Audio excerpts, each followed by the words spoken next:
بسم الله الرحمن الرحيم. النهارده 31/12/2022. كل سنه وانتم طيبين.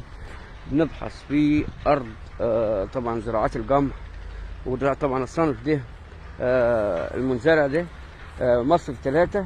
وطبعا احنا قررنا قبل كده وقلنا للاخوه المزارعين يا ريت المزارعين مش اصحاب الاراضي، لان اصحاب الاراضي يعني مظلوم هيعمل ايه؟ مزارع يا ساده يا مزارعين، انت وانت بتسقي قلنا ما تطولش فتره الري لغايه الحياه، بتسقيها بعد شهر. طب ما بعد شهر قلنا من 20 ل 25 او 22 يوم حسب حتى. والسنه دي ما نزلش اي مطر نهائي، ما نزلش اي مطر نهائي. فانت النهارده لو عايز تعرف ان غله اهي مزروعه وهي غرقانه ميه على الاخر وهي رجعتها مهما تديها انت كده نسبه الكيماوي اللي فيها اللي خلتها فجرت منها كتير. انا بقول لك وانت بتعلق وبتسقي اسقي واسقي، يعني يا دوب تاخد، يعني يا دوب تسيب الفدان 4 غيرات من ورا هياخد وتروح مصفي الميه، ما تسيبش الميه فيه. الغله بالذات من المحاصيل يا جماعه اللي بتتاثر بالميه. الرز ما بيتاثرش طبعا، دي محصول مائي. القطن نفسه ما بيتاثرش بالميه زي المحصول القمح. انت لو شفت القمح ومزروع على طريق الصلاحيه ده قبل كده الشركات بتزرعه بالبيفت وبتدي كيماوي بالبيفت. فاحنا عايزين ما تطولش فترات، يعني ان الغله ديت بتاعت الاستاذ هشام ابو عبد اللطيف فهي هتعوز منه، يعني اذا كان بدي 3 شكاير كيماوي ادى 1.5 في الاول او 2 في الاول، هتعوز منه شكاره زياده كمان عشان تعوض نسبه الكيماوي اللي فجرت زي ما بقولت هدرت وخلص. عايز تعرف ان الغله غرقانه ميه اهي، الغله عندك اهي، العريشه اهي زي الفل اهي، العريشه زي الفل ما فيهاش حاجه.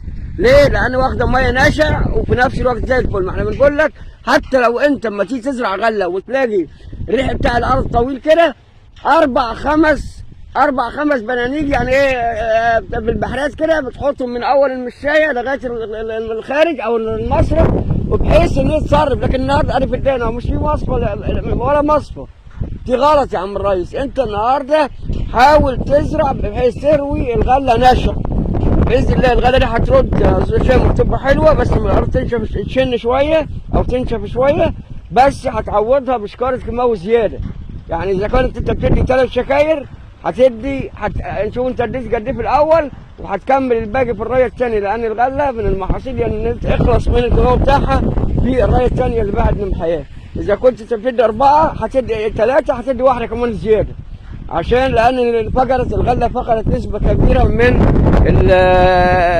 الأزوت بتاعها في عملية المية الزيادة، لأن الأرض متناجرة في بعضها مش متساوية، الأرضية بتاعتها مش متساوية وحضنت المية احتفظت بالمية، والمية بس إن شاء الله هترد وهتبقى 100 وبإذن الله ربنا سبحانه وتعالى يهيئ خير باذن الله يا استاذ هشام، وان شاء الله ربنا ما يجيب شين. ونتمنى ان شاء الله من الاخوه المزارعين يا ريت الاخوه المزارعين يا ريت يلتزموا معنا حتى بالكلام. احنا مش بنقول الكلام ده يعني ان احنا عايزين نقول الكلام ولا احنا بناخد عليه اجر، احنا بناخد اجر من عند ربنا سبحانه وتعالى. فاحنا بنقول لك يا الاخوه المزارعين الغله حافظ من الميه، حافظ من الميه، مش ان تقول لي رايه المحياه برام الغله حلوه هتولد. الغله دي كلها عمر، طب ما هي سبتها شهر ورحت مديها ميه شربت اكتر من اللازم فغيرت نسبه كيماوي كبيره منها، وفي نفس الوقت هترجع وقفت. انت دلوقتي وقفت، يعني ما تبص للغلال الثاني او المحاصيل القمح الثاني هناك اهوت بسم الله ما شاء الله، لانه واخد ميته صح ومش حي صح.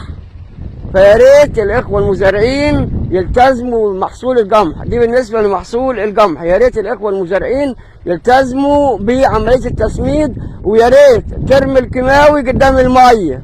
يعني بنكرر تاني، ارمي الكيماوي قدام الميه، مش ترميه الكيماوي بعد الغله ما تشرب وتقول لي لا اصلا بالنسبه الكيماوي ما يمشيش مع الميه. الكيماوي اول ما بتحطها في الارض وبينزل عليه الميه على طول بيسقط على طول على الجذر على طول. نتمنى ان شاء الله من الاخوه المزارعين يلتزموا شويه عشان المحصول الغله هيبقى ان شاء الله محصولها العائد بتاعها هيبقى حلو، وسعرها هننزل له نظره ثانيه وهيعدي. هم كانوا قال 1000 جنيه لكن هيعدي فوق ال1000 وشويه. وان شاء الله سنه سعيده على كل الزراعيين.